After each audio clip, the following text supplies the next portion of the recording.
Hello friends, ഞാൻ സയസ് ചെയ്യുന്നത്. അപ്പോൾ പുതുപുത്തൻ വീഡിയോയ്ക്ക് എല്ലാവരും സ്വാഗതം. അപ്പോൾ നമ്മളിന്ന് ചെറിയൊരു സൈക്കിളിൻ്റെ റിവ്യൂ ആണ് വന്നിരിക്കുന്നത്. അതായത് നമ്മൾ കുറച്ച് നാൾ മുമ്പ് ഒരു 2-3-4 മാസം മുമ്പ് നമ്മളൊരു സൈക്കിൾ വാങ്ങിയിട്ടുണ്ടായിരുന്നു. അത് ഫ്ലിപ്കാർട്ടിൽ നിന്നാണ് നമ്മൾ വാങ്ങിച്ചത്. അപ്പോൾ ഇതിന് ഏകദേശം 4000 രൂപയാണ് ഈ ഒരു സൈക്കിളിൻ്റെ പ്രൈസ് എന്ന് പറയുന്നത്. അപ്പോൾ ഈ ഒരു സൈക്കിൾ ഇപ്പോൾ ഏകദേശം കുറച്ച് നാൾ ഞാൻ യൂസ് ചെയ്തപ്പോൾ എനിക്ക് തോന്നിയ എങ്ങനെയുണ്ടെന്ന് അത് ജസ്റ്റ് ഇത് ഈ ഒരു 4000 രൂപയ്ക്ക് അടിപൊളി സൈക്കിളാണോ, അതേപോലെ തന്നെ നിങ്ങൾക്ക് ഞാൻ റെക്കമെൻഡ് ചെയ്യുമെന്നൊക്കെ തോന്നുന്ന അങ്ങനത്തെ ഒരു വീഡിയോ ആണ് ഞാൻ ഇന്ന് ചെയ്യുന്നത്. അപ്പോൾ ജസ്റ്റ് ചെറിയൊരു റിവ്യൂ വീഡിയോ ആണ്. അപ്പോൾ എനിക്ക് പേഴ്സണലി എങ്ങനെ തോന്നി, ഇതിന് എന്തെങ്കിലും കുറവുകളുണ്ടോ, അതേപോലെ തന്നെ നമുക്ക് എന്തെങ്കിലും എക്സ്ട്രാ ഫിറ്റിങ്സ് ആഡ് ചെയ്തിട്ടുണ്ടോ, അങ്ങനത്തെ കുറച്ച് സംഭവങ്ങളൊക്കെയാണ് നമ്മൾ ഈ വീഡിയോയിൽ കാണിച്ചു തരാൻ പോകുന്നത്. അപ്പോൾ നമുക്ക് വീഡിയോയ്ക്ക് കിടക്കുന്ന ചാനൽ ആദ്യം കാണുന്ന ചാനൽ സബ്സ്ക്രൈബ് ചെയ്യാൻ തൊട്ടടുത്തുള്ള ബെല്ലൈക്കനകത്ത് നോട്ടിഫിക്കേഷൻ എവിടെയാണ് നമുക്ക് വീഡിയോ എടുക്കുക. ഇത് ഞാൻ ജസ്റ്റ് ചുറ്റും ഒന്ന് കാണിച്ചു തരാം. അത് ഇതാണ് ലുക്ക്.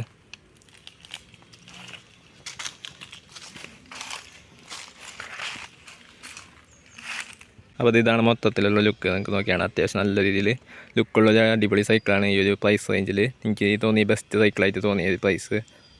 കാരണം 4000 രൂപയ്ക്ക് നിങ്ങൾക്ക് അത്യാവശ്യം നല്ല രീതിയിൽ വലിയ ആൾക്കാർക്ക് ഓടിക്കാൻ പറ്റിയ രീതിയിലുള്ള ഒരു സൈക്കിളാണിത്. അപ്പോൾ എൻ്റെ ഹൈറ്റ് എന്ന് പറയുന്നത് 5-8 ഏകദേശം വരും. അപ്പോൾ എനിക്ക് നല്ല കംഫർട്ടബിളായിട്ട് ഇരിക്കാനും സൈക്കിൾ ഓടാനൊക്കെ പറ്റും. അപ്പോൾ അത്യാവശ്യം വലിയ ആൾക്കാർക്കൊക്കെ ഈ സൈക്കിൾ വാങ്ങിച്ചാൽ ഓടിക്കാൻ പറ്റും. പിന്നെ നമ്മൾ കുറച്ച് സംഭവങ്ങൾ ഇതിൽ ചെയ്തിട്ടുണ്ട്. അതായത് വാങ്ങുമ്പോൾ നമുക്ക് ഈ ഒരു ബെല്ലുണ്ടാവില്ല, നമുക്ക് സൈക്കിളിന്മേൽ ബെല്ലുണ്ടാവില്ല. ഇത് നമ്മൾ എക്സ്ട്രാ വാങ്ങിച്ച് വെച്ചാണ്. ഇതിന് ഏകദേശം 150-200 റേഞ്ചാണ് ഇതിൻ്റെ പ്രൈസ് റേഞ്ച് വരുന്നത്. അപ്പോൾ ഇങ്ങനത്തെ ഒരു അടിപൊളി ബെല്ലാണിത്. പിന്നെ അതേപോലെ തന്നെ ഇതാണ് അതിൻ്റെ ഡിസൈൻ വരുന്നത്. ഇവിടെ നമുക്ക് വാട്ടർ ബോട്ടിൽ വയ്ക്കാനുള്ള സ്ഥലമുണ്ട്, പക്ഷേ നമ്മളിതുവരെ ഫിറ്റ് ചെയ്തിട്ടില്ല.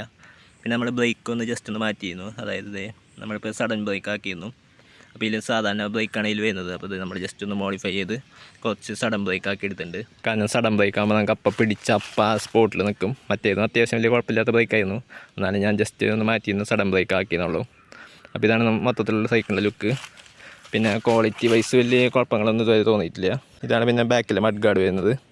അപ്പോൾ മഡ് ഗാർഡ് ഇങ്ങനത്തെ ആകുമ്പോൾ ജസ്റ്റ് ഇങ്ങനെ ആവുന്ന ഒരു സംഭവമുണ്ട്.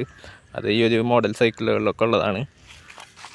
അപ്പോൾ ഇത്രയും കുറച്ച് നാളിപ്പോൾ ഞാൻ യൂസ് ചെയ്തിട്ട് എനിക്ക് പ്രത്യേകിച്ച് ഇഷ്യൂസ് ഒന്നും തോന്നിയിട്ടില്ല. അപ്പോൾ കാണാൻ അത്യാവശ്യം നല്ല ലുക്കുണ്ട്. എനിക്ക് ഈ ലുക്ക് കണ്ടിട്ട് തന്നെയാണ് ഞാൻ ഈ ഒരു സൈക്കിൾ എടുത്തത്. കാരണം ഈ ഒരു പ്രൈസ് റേഞ്ചിൽ ഇത്രയും ലുക്കുള്ള വേറെ സൈക്കിൾ ഞാൻ ഓൺലൈനിൽ തപ്പിയിട്ട് കിട്ടിയില്ല. അപ്പോൾ ഇത് നിങ്ങൾക്ക് നോക്കിയാണ് അത്യാവശ്യം നല്ല ക്വാളിറ്റിയാണ്. അതായത് സ്റ്റിക്കേഴ്സും ബാക്കി സംഭവങ്ങളൊക്കെ ക്വാളിറ്റി ഉണ്ട്. പിന്നെ അതേപോലെ തന്നെ ഇത് നേരത്തെ പറഞ്ഞാൽ നമുക്ക് ആ ഒരു വാട്ടർ ബോട്ടിൽ വയ്ക്കാനുള്ള സ്പേസൊക്കെ വെച്ചിട്ടുണ്ട്. പിന്നെ അതേപോലെ തന്നെ ഇതാണ് സീറ്റ് വരുന്നത്. സീറ്റൊക്കെ നമുക്ക് അത്യാവശ്യം വലിയ കുഴപ്പമില്ലാത്ത കംഫർട്ടബിളായിട്ട് ഇരിക്കാൻ പറ്റിയ ഒരു സീറ്റിംഗ് തന്നെയാണുള്ളത്. പിന്നെ അതേപോലെ തന്നെ നമുക്ക് ഷോക്ക് അപ്സ് ഉണ്ടാവില്ല. അത് ഈ ഒരു പ്രൈസ് റേഞ്ചിൽ ഇപ്പോൾ ഇല്ലെങ്കിൽ നമുക്ക് അത്ര വലിയ കുഴപ്പം തോന്നിയിട്ടില്ല.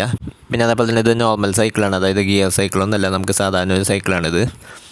പിന്നെ അതേപോലെ തന്നെ ഞാനിപ്പോൾ എത്ര നാൾ യൂസ് ചെയ്തിട്ട് ഞാൻ പ്രത്യേകിച്ച് ഇഷ്യൂസ് ഇതൊന്നും ഇതുവരെ തോന്നിയിട്ടില്ല. പിന്നെ അതേപോലെ തന്നെ അത്യാവശ്യം കംഫർട്ടബിളായിട്ട് നമുക്ക് ചവിട്ടാനും പറ്റുന്നുണ്ട്. പിന്നെ അതേപോലെ തന്നെ സ്റ്റാൻഡും പെഡലൊക്കെ ഈ ഒരു രീതിയിലാണ് വരുന്നത്. പിന്നെ അതേപോലെ തന്നെ ഇതാണ് സൈഡിൽ നിന്ന്. പിന്നെ അതേപോലെ തന്നെ ബാക്കിൽ ഇതേപോലത്തെ ഒരു റിഫ്ലക്ടർ ഉണ്ട്. അതേപോലെ തന്നെ ഫ്രണ്ടിലും റിഫ്ലക്ടർ വെച്ചിട്ടുണ്ട്. അപ്പോൾ അതേ ഫ്രണ്ടിലത്തെ റിഫ്ലക്ടർ കാണിച്ചത്. അപ്പോൾ ഇതാണ് ഫ്രണ്ടിലത്തെ റിഫ്ലക്ടർ.